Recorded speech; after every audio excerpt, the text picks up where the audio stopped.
在2011年，德国的汉诺威工业博览会提出的智慧型机器人，带动第四代工业革命的概念，也如果当然讲嘅工业4.0。其實也按多年來機器人產業發展了一定結果，像醫療機器人今年都會大量嘅商業化量產。睇下到機器人風潮當中，台灣就咪有自創業背景，有基本嘅實力。不過德國、日本睇眼能投錢，中國大陸有研究上來。MIT 嘅機器人有哪度優勢呢？繼續來看。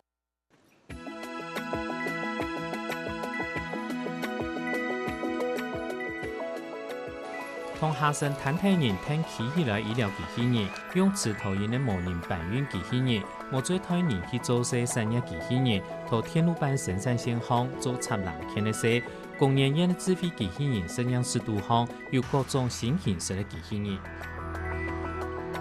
機器人負責做電路板插件這種比較勞累的工作，那人就是每隔一段時間進到那個機器人的工作區域去做補料、上下料的動作，那這就會牽扯到所謂的安全的問題。那人跟機器一起工作，就是我們所謂的人機協同。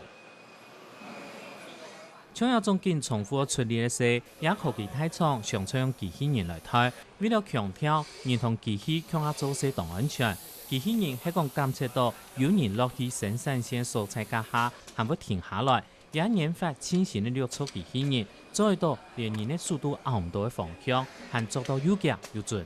首先第一軸是這裡，它會做旋轉的動作；第二軸是這裡，這根臂它會做上下的動作；第三軸是這裡，這根臂它也是做這樣子的動作；第四軸是這裡，它會做旋轉的動作；第五軸是這裡，它做上下；第六軸就是尾端這裡。跟夾爪相連的地方，它會做旋轉，所以它有6個軸，就有6個關節，就像我們人一樣，可以在空間中做6個自由度這樣子。那麼在工廠裡面，它另外的這種的需求是它要很彈性，所以我們才會去做那種2隻手的機器人的目的也在這裡，就是它要彈性到有時候以前用1隻手的時候，它下面要有東西把它撐住啊。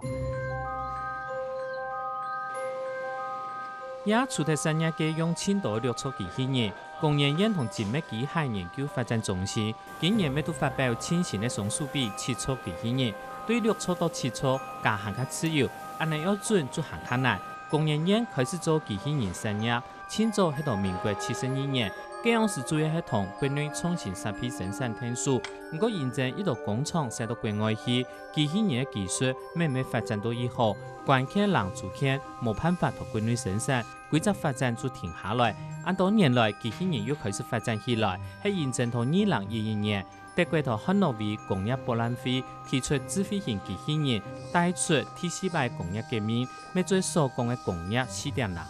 工業4.0實在講嘅係智慧的製造、智慧的自動化，再搭配雲端，再搭配大數據，就是物聯網，大概這個5個大項。但是因為智慧製造、智慧自動化，我們在第幾年？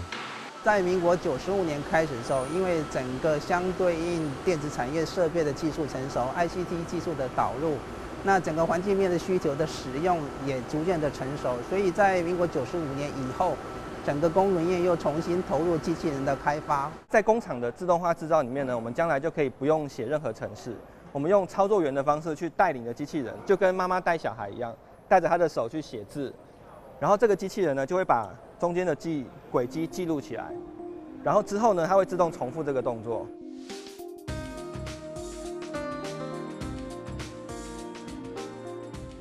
也係所講嘅順應機器人，改變嘅頭擺用機器人愛有嘅固定印象，佢就係愛寫程式指令，向機器人去做。人擺連程式都唔是寫嘅，只要帶電機器人做過一擺，連細模人操作起來都當簡單。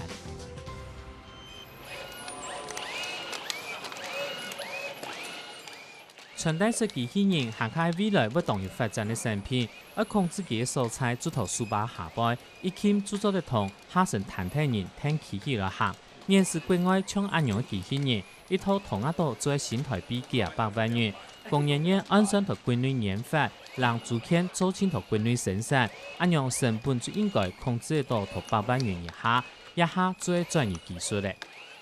那这个机器人它在髋关节跟膝关节的地方各有一颗马达，所以它提供这个马达动力来协助个瘫痪的朋友们能够有这种起立、坐下、行走这些动作的产生。那这是我们的第2代的机器人了，跟第1代的机器人比起来的话，它整体的重量比较轻，从27公斤减轻成20公斤。一套设备用到地方当多，工研院研发的穿戴式机器人，还向来机器人的制造泰国、日本来台湾卖。像美国，他们主要是设计成在军事用途上面；那在日本呢，他们主要是针对他们的银发族的生活，或者是说一些工作的朋友、农夫，可以穿着这样的机器人去工作，它可以降低他的负担。有日本的公司跟我们合作，那他会来协助我们在台湾做这个临床的推动。那当然，他们也带了一台机器人到日本去做临床的试验。那他们还蛮看好未来这个市场的发展的。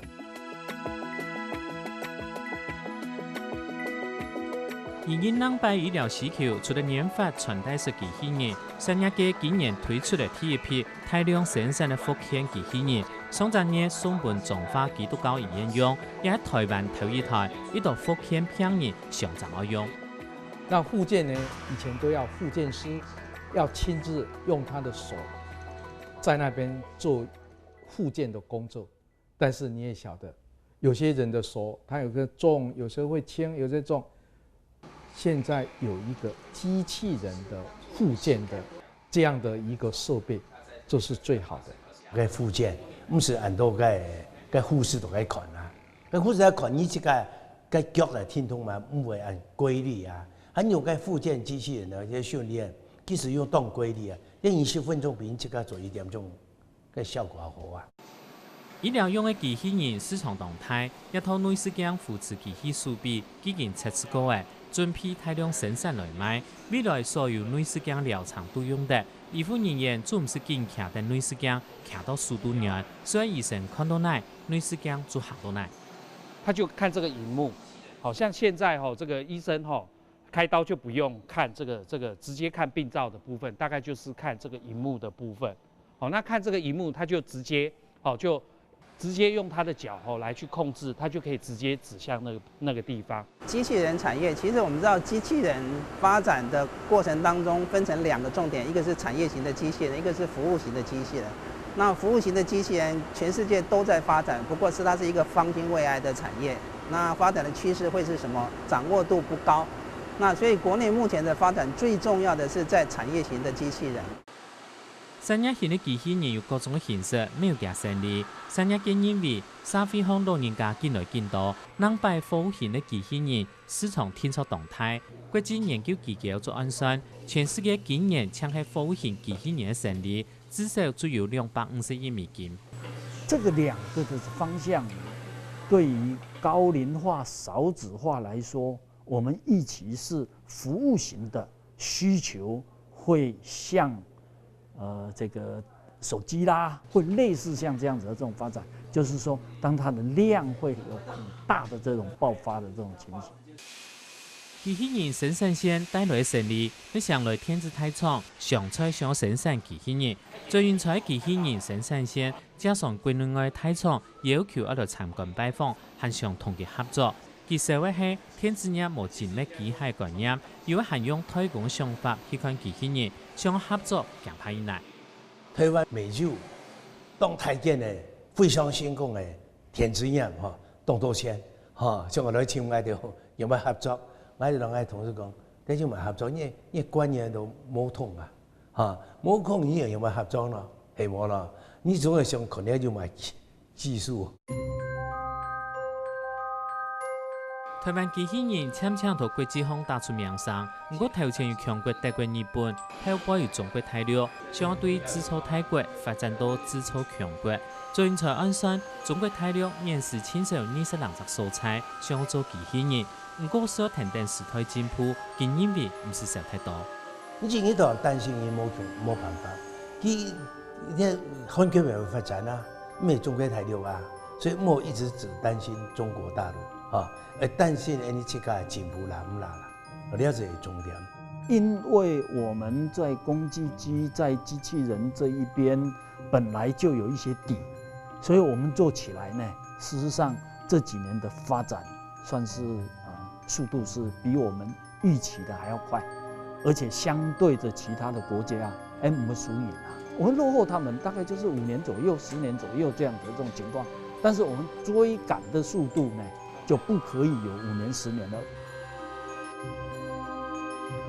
台湾自创业基础当好，而独特的发展做机器人强国。尤其台湾一下生意的竞争减少，面对两败沙飞，老人家进来进多，生意又进来进少。智慧型机器人唔单抢做得同人做盘，要做得替人做事。台湾7家做机器人，係台湾再高進步嘅動力。